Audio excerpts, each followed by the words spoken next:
Monomials. Monomials. We're talking about multiplying monomials.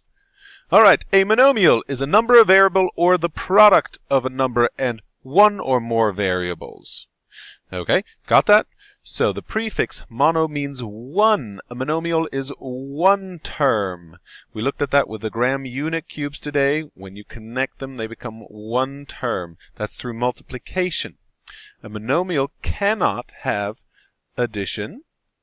Important, it cannot have addition or subtraction signs. A monomial cannot have a variable in the denominator. Okay, no variable in the denominator.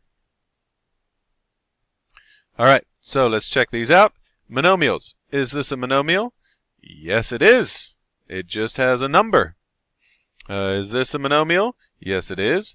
This has a minus, but that's not a subtraction sign. It's negative 6b. There's a multiplication there. 23 abcd squared, that's a monomial. And right here, there's a fraction, but there's no variable. However, over here, there's a variable in the denominator, so that is not a monomial. There's an addition sign, not a monomial. Subtraction, not a monomial. Here, there's a subtraction and an addition. This is not a monomial. A constant is a number without a variable, so just the number by itself. All right, let's look at a couple of monomials. Identify whether they are or are not. 10. Yes, the number 10 is a monomial because it's a constant. It's just a number. F plus 24. There's an addition here, so that is not a monomial. H squared. That is a monomial because it's a product of variables. That's h times h. J. Yes, that's just a variable by itself, and just single variables are monomials. Okay, simplify the expression. 6n to the third, 2n to the seventh. When you do this, I recommend that you factor them out. So we're going to write that as 6 times n times n times n. We're going to write this as 2 times n times n times n times n. Now, can get a little ridiculous if it's an exponent of something large like 7. But then you can visualize what this means. These are all multiplications, so I can move these around. So I can move the 2 up here to the 6 and do 6 times 2. And then I have the n to the third and the n to the seventh grouped. And if you write it out like this, you don't have to remember a rule. You can see there are 3 here and 7 there. Together that gives me n to the 10th power. 12n to the 10th power. Okay, so here, again, I would group this. I would say 3 times p times t times t times t. So I'll put the p's together, the t's together, 3 times 1.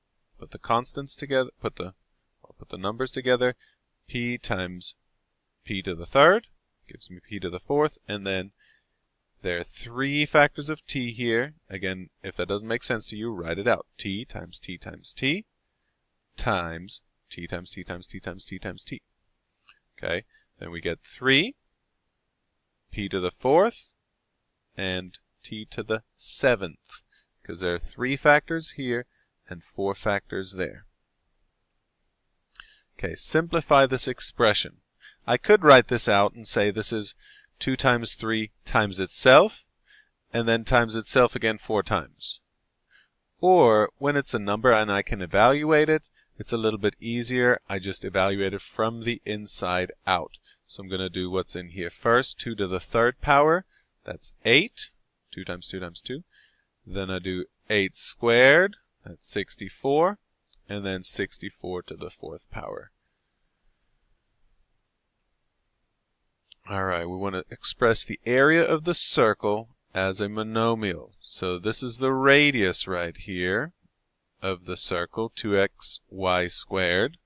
And the area of a circle is pi r squared. So I'm going to take the radius, plug that in here. Now I have to square that. That means multiply it by itself.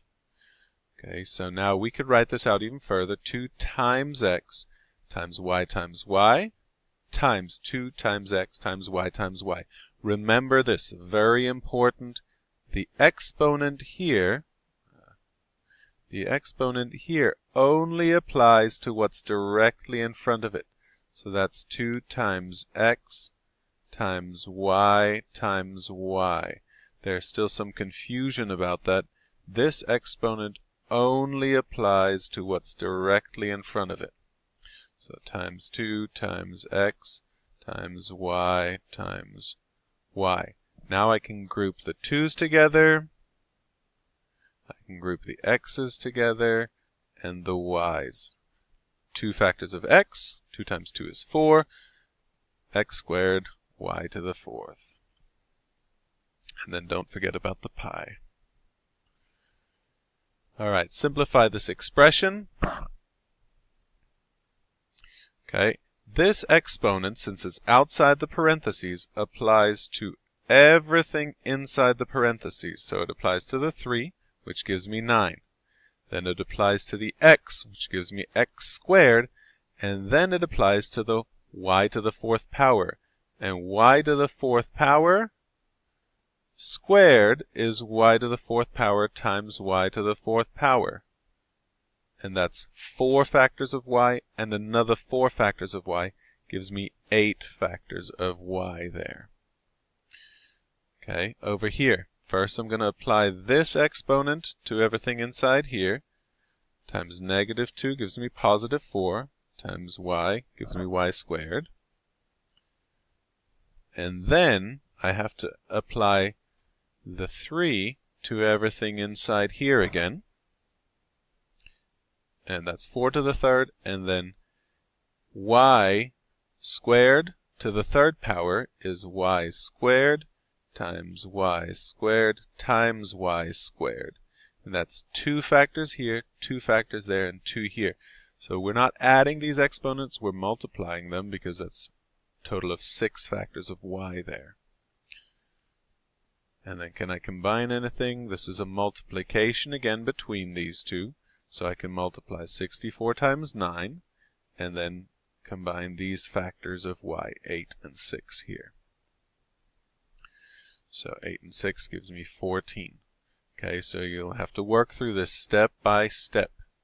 Look at it closely, make sure you understand what's happening with the exponents there. That's all there is for today. Welcome back, and I will see you tomorrow.